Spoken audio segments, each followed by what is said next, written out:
CDSL का, तो CDSL पर लोगों की दिलचस्पी बनी हुई है। जितेंद्र बिरजदार जी पूछ रहे हैं, उन्होंने खरीद रखा है 1589 पे 1589, तो रखें या बेच दें, ये उनका सवाल है। आपने 1589 पे CDSL खरीदा तो अभी बहुत दूर है ना, तो अभी रखें या बेच देगा, डिसीजन नहीं लेना चाहिए। देखिए ये जो लो बना है ना 1275-74 का, ये बहुत ही अच्छा लो है। ओके, ये बहुत ही अच्छा सपोर्ट है। इसके नीचे अगर स्टॉप लॉस लगा के इसको वेट किया जाए तो इसका अगर आने वाला फर्दर राइज को भी राइड किया जा सकता है। तो मुझे तो लगता है तरीका वही ठीक रहेगा, इसको ट्रेलिंग स्टॉप लॉस लगा के ट्रेड करने का। बाकी जैसा ठीक समझें वो। अभी तक स्ट्रक्चर इसमें पॉजिटिव है, रिजल्ट के बाद फिर देखेंगे क्या ये होता है। लेकिन जब तक ये 1275 होल्ड कर रहा है, इसमें एक आध राइज और आना चाहिए, 1450 या 1500 के आसपास तक तो आना चाहिए। जी, 1450 इसका एक पिछला टॉप बना था, वहां से पलटा था पिछले साल सितंबर में, साल भर पहले। तो वहां पे अटकेगा क्या फिर से?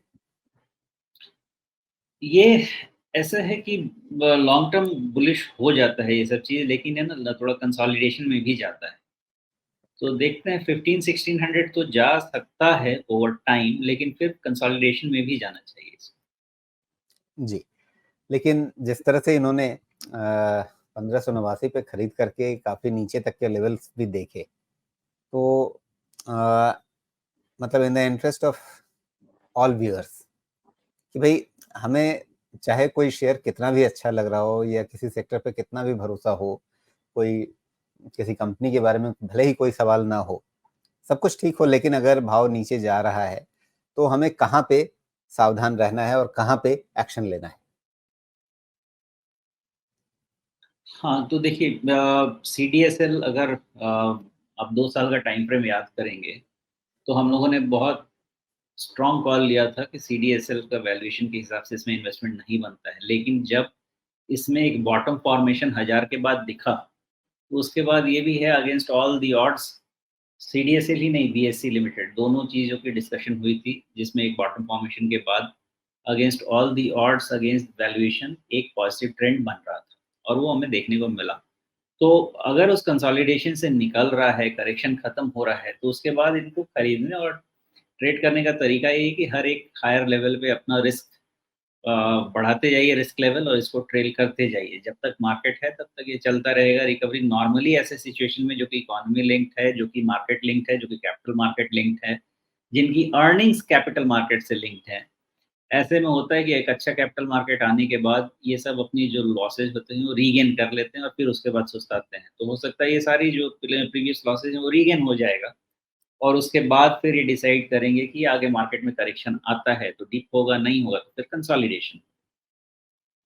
जी, नहीं, लेकिन मैं इस हिसाब से समझना चाह रहा था। आपने बताया कि हाँ ठीक है, एक बार बॉटम बन गया, भरोसा बना, उसके बाद ठीक है कि पहले का जो नुकसान था वो सब भी वापस भर जाएगा, लेकिन बीच में टाइम काफ़ी खराब हुआ।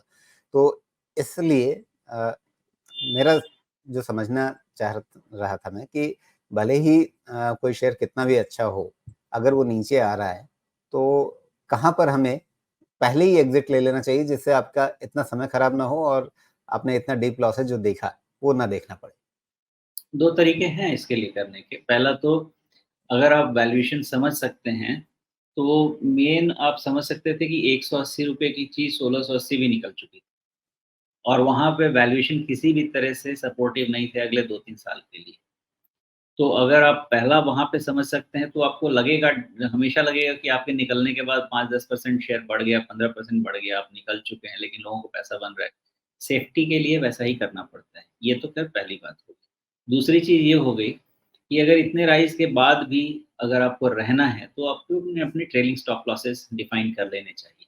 और ट्रेलिंग स्टॉप लॉसेस कुछ भी नहीं समझ में आए, शॉर्ट टर्म के हिसाब से 20 डीएमए ले लीजिए, और मीडियम टू लॉन्ग टर्म के हिसाब से 50 डीएमए।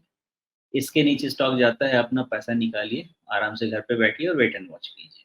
बिकॉज़ जब भी ओवर वैल्यूड कोई भी स्टॉक हो जाता है, even in the case of MNCs, आपने ये नोटिस किया होगा कि इतने बुलिश, इतने अच्छे रिजल्ट के बावजूद भी उसमें पैसा लास्ट 2 साल में ढंग से बन नहीं रहा। वो इसीलिए होता है कि वैल्यूएशन का रन खत्म हो जाता है। यही सीडीएसएल में हुआ था, यही बीएसई में हुआ था, यही इंडियन एनर्जी एक्सचेंज में हुआ था। सब में वैल्यूएशन टाइम पे पहले पहुँच गया। या तो वैल्यूएशंस के कारण बाहर निकल जाएँ, अदरवाइज़ ये 2 डीएमएस का सहारा ले लें, इतना भी काफ़ी हेल्प कर जी। यहाँ चार्ट में जो एक हरी रेखा दिख रही है, जहाँ पर अभी मेरा माउस है, ये 20 डे मूविंग एवरेज है, 20 दिनों का मूविंग एवरेज, और नीचे ये जो बैंगनी रंग की रेखा है, पर्पल कलर, ये 50 दिनों का मूविंग एवरेज है। ये दोनों ऊपर-नीचे होते रहते हैं। जहाँ भी ये आपस में एकदम से लिपटने लगें, तो उसका मतलब होता है कि स्टॉक कंसोलिडेशन में जा रहा है। जब इन दोनों के नीचे आने लगे, तो इसका मतलब है कि करेक्शन ट्रिगर हो रहा है। ये मोटे-मोटे तौर पे समझा जा सकता है। तो कहीं भी, किसी भी अच्छे शेयर में भी अगर आप हैं और अगर आपको ये टेक्निकल इंडिकेटर्स कुछ अलग संकेत देने लगे, तो वहाँ आपको अपने निवेश के बारे में फिर से एक 360 व्यू लेकर के समीक्षा करने की ज़रूरत होनी चाहिए।